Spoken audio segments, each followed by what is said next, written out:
review 29. I'll read my review and then we'll have a chat about it. So this is my reviews for other people, and it's number 29, The Hands That Held Me by Lisa Jo Simmons. Never mind the book, this review is going to be chock full of triggers. Please read with caution.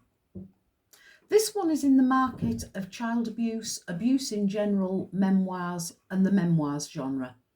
Since good old Dave Peltzer's A Child Called It, the genre has grown to give abuse survivors the world over a platform to tell their story.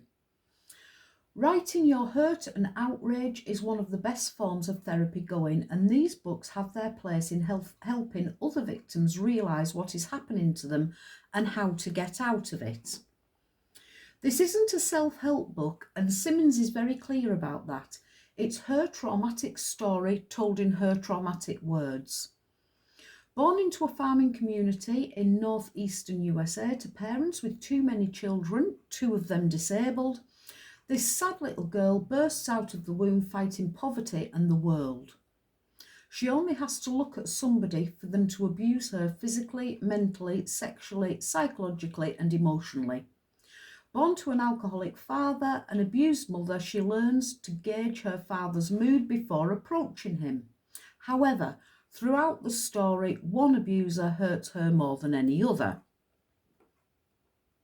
When she escapes the family home to live with her second oldest sister, her saviour turns abuser when at 14, Lisa is coerced into child trafficking.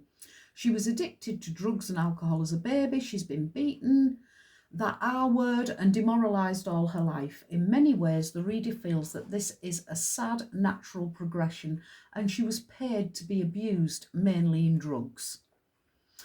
She turns grass and shops her sister and the abusers to the police. Her sister is sent to prison for burglary and a host of other activities, and Lisa's life path is set. She has a couple of relationships, usually being abused. She has learned not to take shit from anybody and is fueled by rage and anger between bouts of self-recrimination and guilt.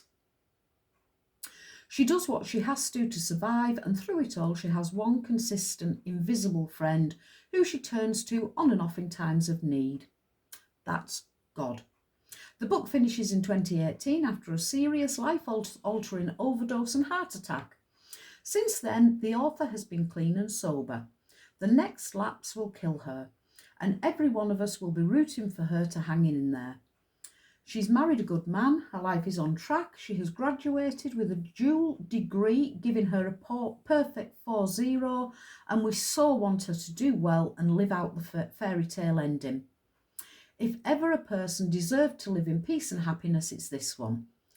But that worst abuser is still in her life and always will be. It has to be battled and defeated every day. It's the one she calls herself. A book to out-pelts Peltzer, because at least his trauma came to an end when he reached adulthood, while Lisa's was just beginning. In the words of The Woman in Me by the great Crystal Gale, "You'll never break the woman in me, but you might break the smile. You'll never hurt the woman in me, but you might hurt the child." The writing is strong and fierce, the pace fast as it licks along, taking you from one trauma to the next. This book makes you stop, look around you, and count your blessings. So that's my review. The Hands That Held Me by Lisa Jo Simmons. And again, there's not much else to say. It's in the style of a Dave Peltzer. It's one woman's story of abuse and how she's come good in the end. Took a long time for her to get there. I hope to God she's still there now. And it's well worth a read. It's on Amazon. Give it a go. Drop the author a line. She'd love to hear from you. And come and talk to me about it. Thank you very much. Nice chat.